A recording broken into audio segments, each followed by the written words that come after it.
Jake Allen dominates the Red Wings, but the Montreal Canadiens come up just short as they get shut out 3-0 in the second game of the season. Me and Jesse are going to break that all down for you. Hello, bonjour, and welcome everyone to Habs Digest. I'm your host, Josh Gosse, alongside Jesse Poirier, and we're here to recap the second game of the season between the Montreal Canadiens and the Detroit Red Wings. Jesse, that tonight was, you can't put it in any other words than a goalie battle, right down to the wire. Jake Allen with 37 saves on 38 shots, and Ville Husso with the 29 save shutout. What's your first reaction about this game? What are your thoughts about this rough, close loss for Montreal? Well, we knew that Allen would get a lot of shots this year with a new, very unexperienced decor, but he's showing he's ready so far.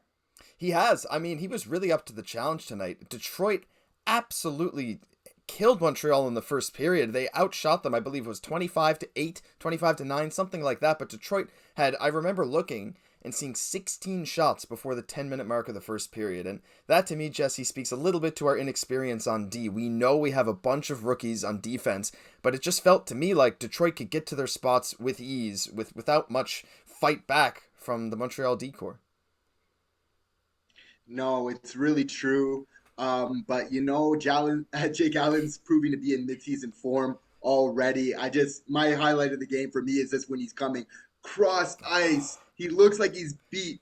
He then turns his paddle the other way and then is able to knock the puck out of midair.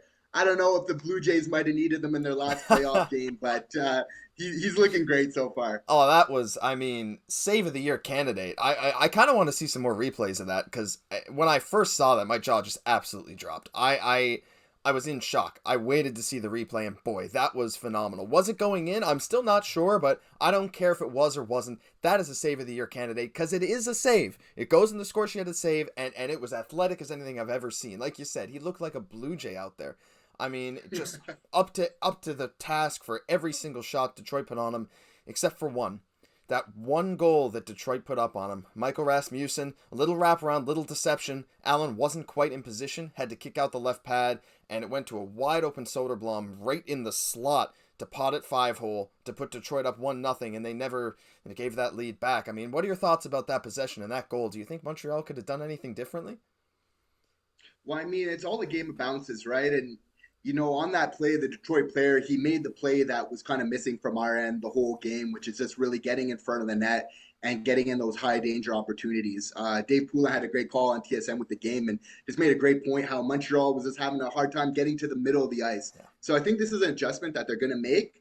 I think they're going to get there, and they'll be rewarded in due time for that. Yeah, I hope so, because tonight, again, it looked like a little bit of an experience. It felt like Detroit could get to their spots, but when we tried to fight back, we weren't quite getting into those dirty areas like Detroit was. Our effort, we were a little outmatched in our effort, in our skating. I think we saw a Rem Pitlick break, a Brendan Gallagher breakaway where he could have scored, but other than that, it felt like we were losing a lot of foot races. And it just felt like some of the guys were tired. I don't know what it was about tonight. Maybe it's, the hype is slightly dying down after that amazing home opener in Montreal. The guys came in a little lackadaisical against a worse team than Toronto in Detroit, and we just got completely outmatched. I don't know what you thought. Jake Allen was my MVP of this game, without a doubt. He's the only reason this game was even close. I know it was 3-0. Two of those were empty netters, of course. Really, the game was 1-0. Marty pulled the goalie that second time just to maybe give the Habs a little bit of a fighting chance. But other than him, who are your thoughts on the Habs' best players? For me, I think I would go with Sean Monahan, 72% on the draw, and led the team in shots with 5. What are your thoughts? Yeah, absolutely. Jake Allen was definitely the star of the game for us, kept us in it. A couple little bounces, in this game could go very much differently. But, Detroit, it's a good young team in a lot of ways on the rise. Similar to kind of Montreal, maybe a couple years further in their development and their plan for that. But, yeah, they had a dangerous looking power play. They were good on the penalty kill. They were being really aggressive. But, it could have went either way. I thought for sure, though, that Harris, our new rookie defenseman for the Canadiens, I thought he had a great game once again, just making really smart decisions with the puck, taking good shots on net. So I'm really excited to see his development. I'm really happy that Guli isn't injured. I was kind of holding my breath there for a minute, but I'm Yeah. glad to see him back for sure. And Kovacevic out of Mm-hmm. nowhere, just looking to be like a really good pickup off the waiver wire. So I don't know. Do you think that this year that Kovacevic is this year's version of Rem Pitlick as just one of those great waiver pickups? Oh boy, I mean, as some of you may or may not know, and Jesse, you know, I'm a Minnesota fan second, so I knew Rem Pitlick was great. He was great with the Wild as soon as Montreal picked him up. I love his game, and you know what? I think you're right. Waiver wire pickup this year, Kovacevic. I mean, he looked amazing, like such a natural on the PK tonight, especially. He had some amazing plays clearing the zone. I love Kovacevic, another big body, physical presence, but also has some hockey smarts. I think he'll fit in very well for this team. One thing I wanted to get into as well, just a little funny Hab on ex-Hab action. I don't know if you caught it, but Brendan Gallagher and Ben Sherratt got a little bit into it there in the second period. Sherratt was seemed a little upset with Gally. I mean, I know he's a pest, and I don't know if you watched that TSN video where Habs call out other Habs, but seems like Gally just loves getting under his own teammates and his ex-teammates' skin.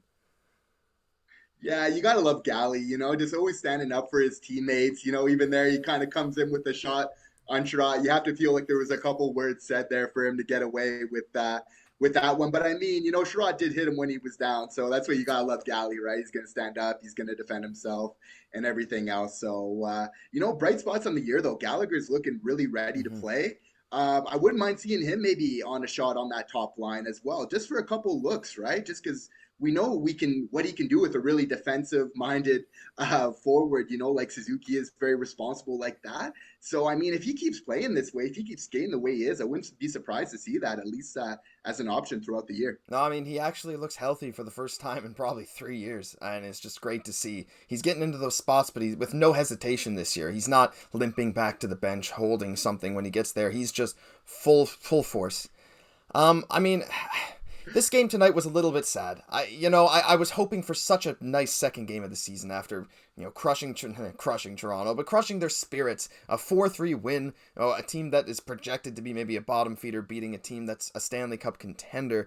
But we came out flat against Detroit and we got beat. But there were some bright spots, like you said. The young guys looked okay tonight. I thought this was a better game from Slavkovsky, and some of the rookie defensemen still played well. Gouli was amazing. I mean, what...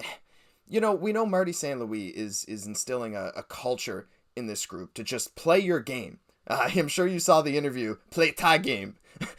Bring ta game a la game. His Franglish interview. Game. Yeah, but, tonight's Loved it. performance, do you think that kind of attitude from Marty St. Louis is really going to help our team bounce back from a flat performance like this? Yeah, absolutely. There's not as much pressure on the team this year. They know they're going to make some mistakes here and there. Maybe there was a little bit more separation than Jack I would have liked on that first goal from Detroit, but I mean that's all part of it. But Marty's encouraging them just to play the game, make mistakes, make your reads, and he's not going to be coming down on them for that. So I'm just really liking that philosophy from Montreal, teaching that hockey sense that is just so important in today's game, just because we know it's getting quicker than ever. So of course your hockey sense and being able to make quick decisions is where you really need to go as a coach, in my opinion. So that's why I feel like we're headed in such a great direction. We did a great job picking Marty St. Louis. Every time I see him behind the bench, I just love him a little bit more. So that's something I actually wanted to ask you about, Josh, is how do you feel about the idea that Montreal has as an organization this year, that hockey sense is something that can be taught? I absolutely love it. And it's a direction that we're not really used to seeing from Montreal, at least not in the past number of years at least. It's a significant change, and we knew significant change was going to come with the management change, Kent Hughes and Jeff Gorton, and especially the coaching change. The old school coaching of Dominique Ducharme. I said his name. I shouldn't have done that. But changing to Marty St. Louis, just hockey sense is something that, like a lot of people have said for years, is something you're almost born with, or you get a sense for the game just by playing. But the way Marty coaches these guys, and I'm sure you saw his interview where he says, like, he can't focus too much on the mistakes. If you focus too much on the mistakes, guys are out there playing not to make mistakes as opposed to playing to be good. I might have mentioned that in the last video as well. But the fact that he is, just teaching these guys that even negatives can turn into positives. Every game is a new experience. It's a lesson learned into how you can get better. These little cues, like you said, Jack-Eye, a couple times in these first 2 games, he's been caught flat-footed, not really on his man. Last game, it was with the Kerfoot breakaway. In this game, he got a hooking penalty early, plus, like you said, a little bit too much separation on some chances in front of the net. But it's hockey sense. He can learn that. Look at how far he has come in just the last year. And just imagine where a lot of these other guys can go from here. A lot of these young guys who have made some mistakes, they can learn a bit from every game, and Marty is going to, hold him accountable. He's an intense coach, but a really friendly and player-friendly coach. So I think it's just an amazing direction, and the lessons that these young guys will learn from Marty and the advice that he will give them, I think is just absolutely priceless. Absolutely. It's so true. Just think of it like in a work environment. It's so nice to have a boss, right? Where it's like, even if you make a mistake, that they know that they're not going to come down super hard on you. That just Yeah. relaxes you so much as an employee. It's okay. And it also relates to how then you then deal with other people from teammate to teammate instead of coming down on them, right? Because that's coming from top down. So I just think that they have a great approach. The philosophy is great. It's going to bear fruit. It's going to take a little bit of time. But I mean, we were right there for a good part of this game, and I think it's all going to come around. I think so too, Jesse. I mean, like we said, this is one little. It's not even a dark spot really, because I thought Montreal played well. I thought we really stayed in the game. We didn't get a goal. Husso was phenomenal. And I mean, I got to shout out Ville Husso tonight. It'd be a shame if we went through this whole video without talking about him. 29 save shutout and that phenomenal glove save on Josh Anderson. We got to give props to the Red Wings tonight. As much as it sucks and they beat us, they beat us clean. But Montreal came out flat-footed. It's a bit of a dark spot after that, amazing win in Game 1. But I'm looking forward to the game tomorrow night. So we'll be right back tomorrow with some more game recaps. This was a bit of a shorter one, but there's not much to say. Not a lot of goals, not a lot of shots, but I think there are some great lessons learned, and I'm excited to see you back here tomorrow, Jesse. Yeah, looking forward to seeing you too, buddy. Guys, like, subscribe, comment. We'd love to hear from you guys. And keep plugging in. We appreciate all the support so far. It's been amazing. So thank you guys so much. It's been a ton of fun. Thanks, guys. We'll catch you tomorrow. This is Josh Gosse for Jesse Poirier. We'll see you soon.